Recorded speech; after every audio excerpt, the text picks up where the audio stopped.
When we heard Call of Duty Black Ops was preparing to unveil its multiplayer, we didn't waste any time. Our destination, Treyarch. Our mission, the most detailed hands-on coverage inside Xbox can provide. So sit back, relax, and keep a sharp lookout. Every feature you hear about in this preview has never before been done in a Call of Duty game.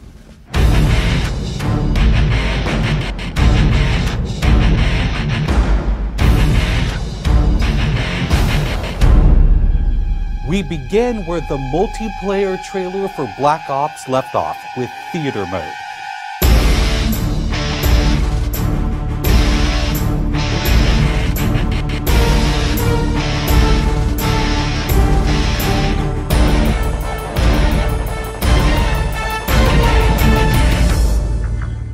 Dan Bunting explains. You can switch the camera from any player's perspective in both first person and third person. You can detach the camera and go into free cam mode, which allows you to fly anywhere on the map, basically. It's really interesting when you pause the game and go into free cam, you just see all the particle effects just in their full glory, just frozen in time, and it makes some really awesome footage. We really want to give players the tools to be creative, make their own machinima, make their own highlight reels. Maybe they're really competitive clans that want to just capture the films from their matches and then go back and analyze what the other team did or whatever. Also brand new to Call of Duty is Black Ops' new currency system.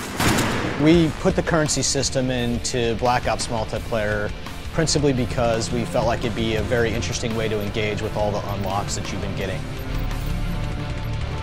So one of the things that's really fun about currency is instead of being specifically told at a specific level what you're going to get, we're unlocking features by level, but then once the feature is unlocked, you can purchase any component of that feature with the currency directly. Of course, when you got a little currency jingling in your virtual pockets, nothing feels better than putting it on the line against your fellow players.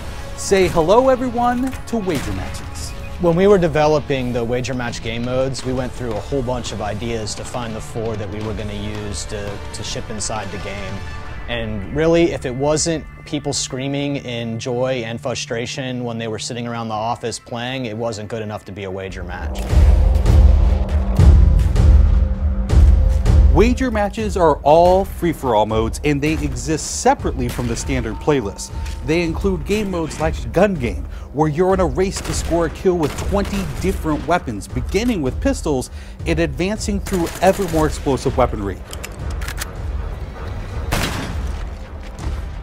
It's extremely rewarding for us as a design team to put something up there that people are reacting to really well and it's slightly different than what they get, and everyone loves the core game, and you have to be very careful when you're finessing the core mechanics of the game. But wager matches let us kind of get our creativity flowing and do some things that you're not normally used to, and then spin them up in unique ways and combine things in ways that you haven't seen before, that you never really thought of, and that wouldn't be appropriate for the core game but are completely appropriate for wager matches.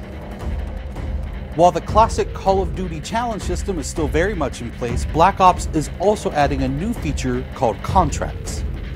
Right, so if you're using the contract system, you actually have to put up a little of your own currency in order for a bigger payday. And depending on the contract, some contracts pay XP, some pay more currency, some pay both. But they're all time limited, and it's game time limited, so you have to go to work to accomplish that contract within the time period in order to get paid.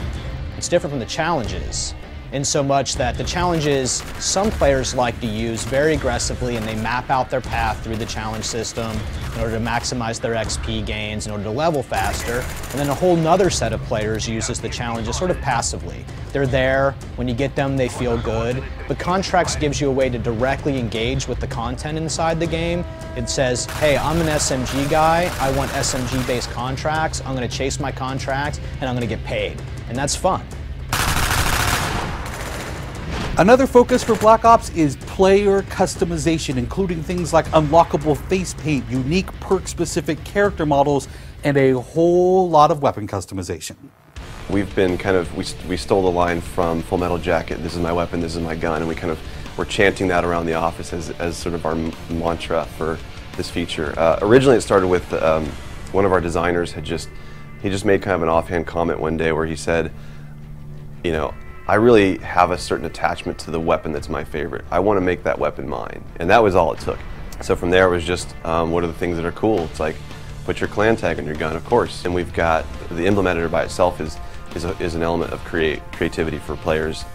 And then the reticles, of course, why not give people the option to select what kind of red dot they have. Maybe they don't like a dot, maybe they like a circle, maybe they like a triangle, maybe they like a standard crosshair, maybe they just want a line. And then there is combat training, which allows you to get comfortable with the trappings of multiplayer by competing in matches against AI-controlled opponents.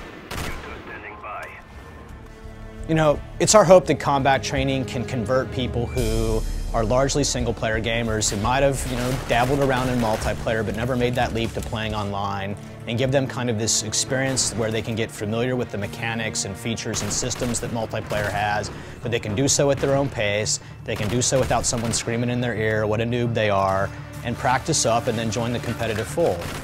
Experienced players could use combat training to practice up on a particular weapon, a particular tactic, or a particular map. So we think it appeals to both audiences, but most directly, it was designed to help new players get into the mix.